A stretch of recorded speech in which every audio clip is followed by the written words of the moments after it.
Now, he had did 24 years. He only had been out 3 years. We ended up the lunch meeting and it was like, Greg, what's your story? So I tell him my story, tell him that I had already got a pardon from them. They say, Greg, we never hear the stories of the people that we let go that are doing good. He says, there's nothing in our system that tells us when a guy is doing or a woman is doing good.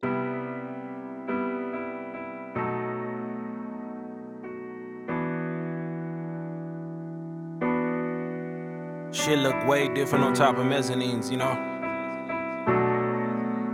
I'm glad to be up here. We headed out. High crime rates in these $1 million houses. Seen a judge make grown men cry like they childish. Only way is up, we just trying to keep a balance. Bad was saving money, so we often borrow dollars. Getting up at school, cause being bad was hella cool. Sunday morning, going to church, playing games in the pews. When it's summertime, we at Loma out the pool. Talking to the girl is trying to do what it do. Look, thinking back on my adolescence and count my blessings. Was no love stressing, the family stressing, the money stressing. Infatuated with growing up doing shit. Move out my daddy house and finally give me my own. Being grown is harder than I thought it was. Come with me for my confidence, that's really all it was. Insecure thoughts, trying to heal it with some lust. Getting high off of women, but at least it wasn't drugs. Growed up and on the better things. I've been looking for some peace like a who was selling neem. Slowed it down like promethazine. I was raised with the killers and the shooters, but my record clean. Late nights turned into mornings and coffee with the cream. It's the 345, a historical building. It was the old Danzy Hotel. It was one of 3 places during the civil rights movement that African Americans could stay safe. And City of Refuge actually worked with some partners to preserve that history. They said the building, the bones were good. Full renovation went where men lives get rebuilt. You're gonna meet a great part of our team. Mr. Owens is our intake coordinator. Man, what you got going on? Currently, I just got through doing an interview. I had a walk-in. He was homeless and he needed housing. Unfortunately, he didn't meet one of our criteria, but I was able to assist him with sending him to another program. Okay. And help him off the streets. That's good, man. Great work, man. Yes, sir. Tell us a little bit about how you started doing this work that you're doing right now. Just tell us a little bit about it. I was in prison. I was incarcerated at the Metro Reentry Facility. And I took a class called Tyro Das, and you was the facilitator. Okay. And you helped me in so many ways, helped me become a better father, and helped me become a better man. You led with Christian values, and it was kind of different to me because at the time I was a Muslim. Okay. And through you showing me in action and not just in words about how to be a better human being, it grasped my heart and it made me become a better person. Right. And then from there, I was granted parole. And I remember you told me, you said, you're gonna come home and you're gonna help guys and you're gonna help take back the community that you helped destroy. The values that you guys put into every last resident at this building, I said, I wanna be a part of that. And I guess that you saw something in me because you told me years ago that I'll be doing this. I went to prison at the age of 18 years of age. Wow. And I was actually sentenced to life without parole. But I never gave up. I always wanted to make a difference and not allow another young man to make the same decisions I made. And through changing my life and doing the right thing, God blessed me with the opportunity to be released from prison at the age of 45. For people that don't understand, that might be viewing what we're talking about, what does life without parole? Actually, a sentence to die in the Georgia penal system. The parole board saw the change in me, saw the mentoring that I did, and they felt that I was ready for society because I was helping, with a life sentence, helping young men get prepared and be ready to be released. So that was amazing, man, because all of that happened when we first came to Metro Reentry Facility. Sir. And you was one of those 24 lifers that helped open that facility up. I don't know if I could have did 27 years in prison. I always tell you that I have so much respect for you because I work with you now. I've mentored you. I mentor you now. And you're not a bitter person. Yes, you smile every day, every time I see you. I see when you moved into the 345, immediately what happened, what we needed at the time that you moved in was we needed community, and you came right in and you start taking guys to the Braves game. You start asking for opportunities to do what you always do. Yeah. And it was like a natural thing, man. So, you know, we appreciate everything you're able to give back. It's a testament to who you are, because you can easily just say, hey, I don't want to have nothing to do with my past. I did a lot of time, but you still here giving away. Yes, sir. I love it. That's a passion of mine. So let me give you a little tour. So it's 31 one-bedroom units. You know, it's hotel style. The building was able to stay up under the hotel. So I'm gonna give you an example of what one looked like. This is one of the smaller units. Let's go in here.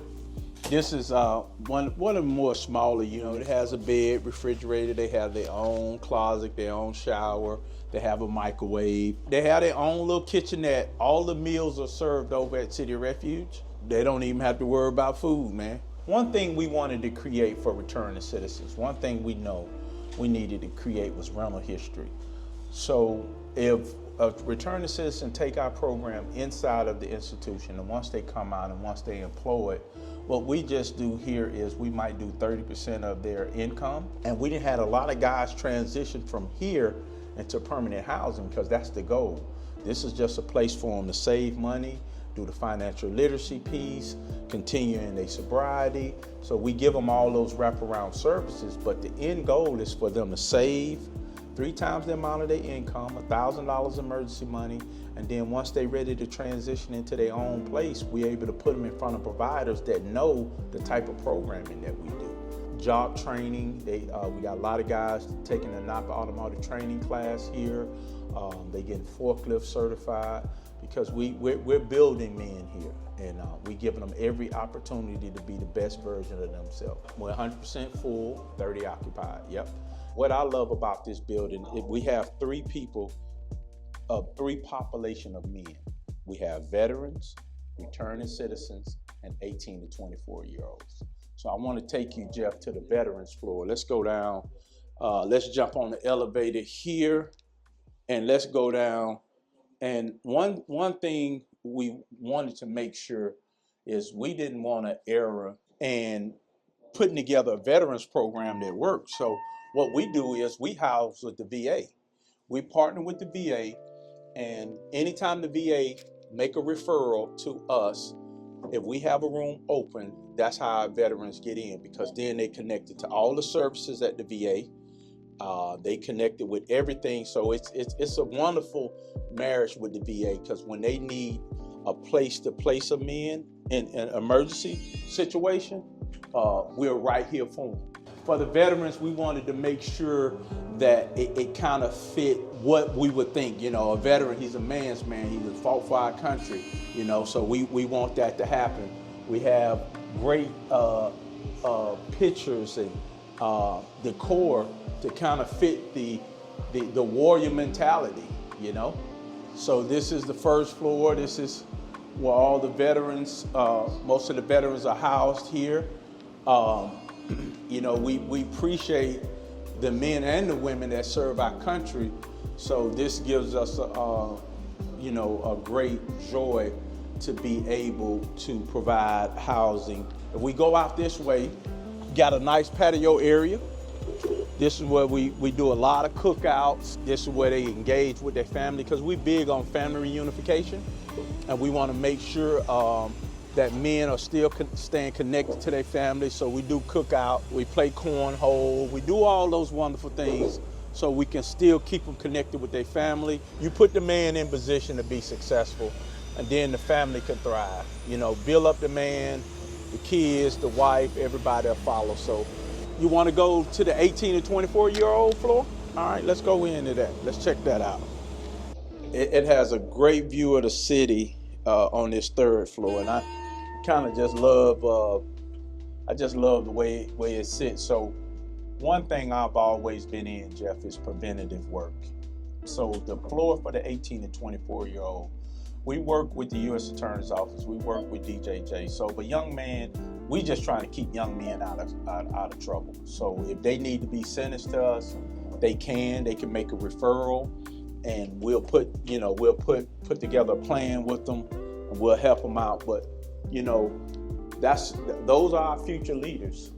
That group of 18 to 24-year-olds. So we knew it was important to have housing for those that might be heading into trouble or those that probably getting out of trouble. And they can come, and I like the view of the cityscape here.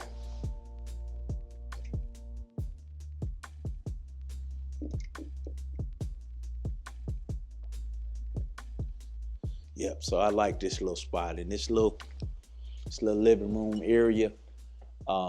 It's just a nice place for them to come, relax, watch TV. We do Bible study. We do Celebrate Recovery. We have financial literacy classes, and just really teaching the young men how to become what they need to be. We live in a society where it's not a lot of rites of passage. So we feel like, the young men here, they get the best of both worlds, because they get men that fought for our country, and then they get men that have been through some tough situations. So, being in the right environment can really bring them to the next level that they need to be in. So tell me about a guy like Justin, who we mentored him 10 years ago. Talk about like his journey. Yeah, so it's really unique, Justin's story, because I met him when he was 12. Him and his mom was in a difficult situation, and of course they came through City Refuge. For some young men to really be successful, they need a tribe. They need a tribe of men, and I was dedicated, you were dedicated to walk that journey out with Justin. Justin graduated in 2020, and I realized, I said, man, who's going to usher him into manhood, And so when this opportunity opened, I was still in contact with him. I got him a little part-time job at City Refuge, and I say, Justin, you know what? You're going to move out. You've been with your mom long enough. They was in a situation. They was like in a rooming house type situation. And I was like, Justin, man, it's time for you to step out on your own. Justin, to your surprise, now has his learner's license. He has a few more driving courses to do, and Justin will be receiving his driver's license. And Justin, we opened up his bank account 6 years ago. He still have it. He has money saved. Justin is paying rent. And it's just a testament to how when you take a young man and not just mentor him for a period of time, but actually start doing life with him, and you realize, man, I get a reward every time I see Justin. You know what I mean? Because here it is. I met this kid when he's 12, and he's 24 now. So it's been a great journey, and I'm glad to see what the Lord is doing in his life, and how he's growing and maturing him into truly walking to a true manhood. And for any lady looking, Justin gonna make a woman a good husband. I'm telling you, he's a good dude. He's one of the best guys I've met. Man, this building for me, Jeff, is sacred, and I'm gonna tell you why it's sacred. Is you turn back to the hand of time, 24, 25 years ago, man, I was pulling in front of this building, dropping dope off. People was in here shooting dope. People died in this building, man. This building was a rough building before City Refuge was blessed to re-renovate it. It was so the history of it is, for 20 years, Antioch, the church Antioch had it. They ran an HIV and AIDS program out of it. And then for 20 years, it just sat dormant to the community. And people would be in here, man, smoking crack. It was the most spookiest place ever. But to now walk through these halls and to see it bringing light, hope, and transformation back to men, giving men hope. This whole corner, man, was full of drugs, alcohol. It was a place. And now to see how it's now being a respite for men to be able to heal and really recalibrate on who they are, and it's a good feeling. It's a good feeling. Yeah, I know the destruction that was in this building. Redemption. So let me tell you a little bit, because I know this community. I did everything wrong in this community. So over here you got 6 acres. This used to be Conway Court. The nickname for it was Gunway Court. It had one entry, one way in and one way out, and it was a dangerous place. They might have bulldozed it maybe 8-9 years ago. And it's 6 acres of land, and in partnership with some partners, they plan to put 160 affordable units right there. So it's great to see, dead stuff come alive, because a lot around this community, man, it's a lot of bloodshed in this community, a lot of hurt, a lot of pain. A lot of people lost their lives, a lot of people lost their freedom in this community, and just to see it's coming back with purpose make me feel good, because I'm around the witness. Yeah, it's good stuff. Good stuff.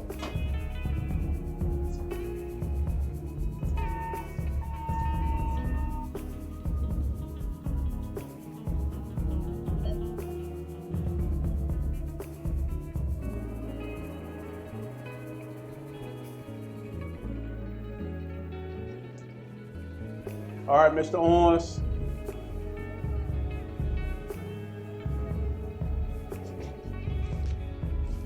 It's good stuff, man. Good stuff.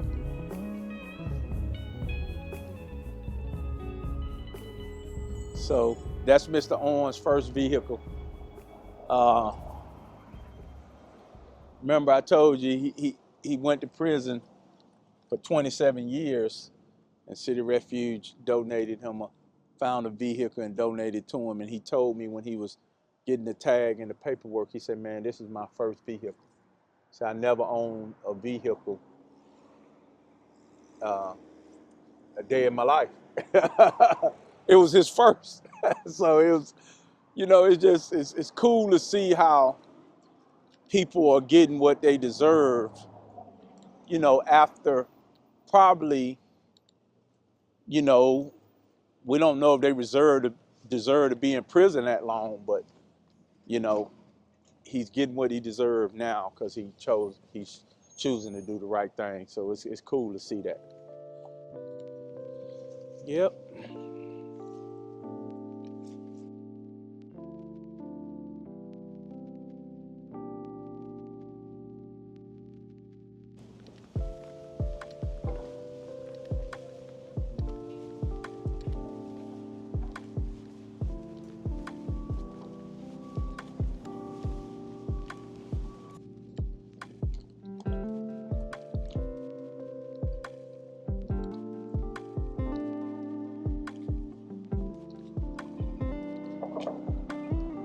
But it's really cool to see, Jeff. Everything I did wrong was in this community. I came and I landed on the west side of Atlanta, and all of my terrible habits, everything I did wrong was on this side of town. And to see now it being revitalized for a purpose, it's a good feeling. It's a good feeling to see, the changes that's happening, and for the good. We still got a long way to go, but just to, it gives you hope, because people are seeing not just the investment in land, but the investment in people. This gives people hope. When you take a community like the 30314 area code, the west side of Atlanta, where so many things have transpired that was negative, so to see the flip of the coin, man, it's cool. Really is.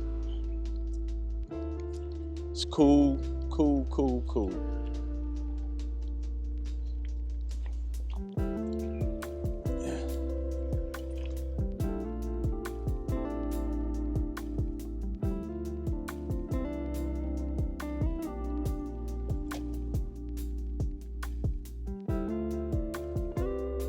I've been praying over this stuff for a long time. I just like, whatever you do, I want you to get the glory, Lord. Just as long as I've been meaning, I need to show you some of these emails I got, man. Like from the mind of a hustler, I got so many emails where,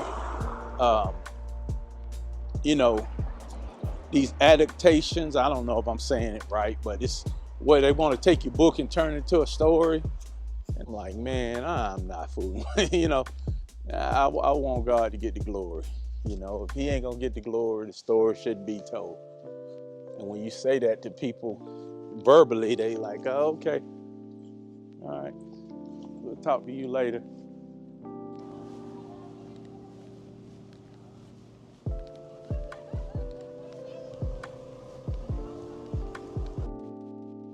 Because the ladies, they getting ready to get on the bus. They getting ready to go over to Peachtree Road. Tell us about Malika. Well, my wonderful bride, man, I tell you, God blessed us with 16 years. And she actually works here with the women and children. She was a single mom when we met. We both understood what dysfunction looked like. The Lord just graced us to come together and really understand that we can rewrite the narrative in our story. So we got 5 beautiful kids. Our youngest is 15, Layla. And we had her together when we had 2 kids together. So it's been great, man. It's just been great. She's the brain of the operation, as we always say. Jeff know what I'm talking about when I say that. Smart woman. She's so proud of it. She's working on it. She almost finished up with a doctor's degree. She does what she do, man. She's a great woman. So that's one of my tyros that just passed by. I gave the thumbs up. It's Carson. What's up, buddy? What up, bro? How you doing, man? Great. Tell me why you great. Come talk to me. Come talk to the camera. Tell us why you great. I got involved with the reentry through Tyro, at Metro. It was some character base that I needed to get going in my life because I did a long bid. And I thought it was a great opportunity for me. So far it's been great. It's been awesome. Helped me in all areas that I needed to get help in. And I'm still pursuing my passions that I like to do. They're gonna help me with that. So it's just great, help me to get closer to my family, build a relationship with them, and it just helped me. I needed it's something that I needed. Tell me what Greg means to you. Greg is a big brother to me. That's the way that he presented himself to us in the class. That just a big brother, big mentor, and that's something that I know I was gonna need coming out of prison. Somebody that I can talk to when I need to talk to, because that's something I know I need. It's no secret I needed help, So, and I look at Mr. Greg, as just a big brother to me. I know he's more, but to me, he made me feel comfortable enough to where it was like brotherly love, and I needed that. I needed that type of in my corner, So he's a great motivation to me. I see something in you. You ain't a man, a whole bunch of words, but I know he was serious about change. So I let him know then. I say, man, I'm going to be there when you get out. He said, man, I'm maxing out. I'll never forget the conversation. He said, man, I'm maxing out. I ain't making parole. And he when he said that, he had a little chip on his shoulder. I said, it's all right, but I'm still going to be there for you. You know what I mean? Even though you maxing out. I ain't the parole board. And it's nothing he won't be able to do. Everything was at them. The man is gifted. He's humble. He knows how to make people want to do things for him. You know what I mean? Without asking. Because he was a guy that he wasn't going to be all in your face asking you a whole bunch of stuff. But he laid back and he watched me. He watched me. After he took the class, he still watched me. And he come in, he make sure I see him. What's up, man? I'm like, what's up? When we getting closer? He said, yeah, we getting closer. And then he came up to me, like when it was getting really close in the time. He said, man, look, I need what you told me I need. And I said, well, say no more. We'll be there. He said, no, I need everything. Look, I ain't got nothing, you know. And I said, man, don't worry about that. Because he didn't get an opportunity to go to the halfway house. He didn't get an opportunity to create no funds, no bankroll. And he been gone 21 years. So I said, man, look, we there. We going to ride with you. And it was great. You know, he came home. One of our mentors, Bruce Hodge, picked him up, brought him here, man. And he been here ever since. He on our apprenticeship program, and he's getting ready to do some big things.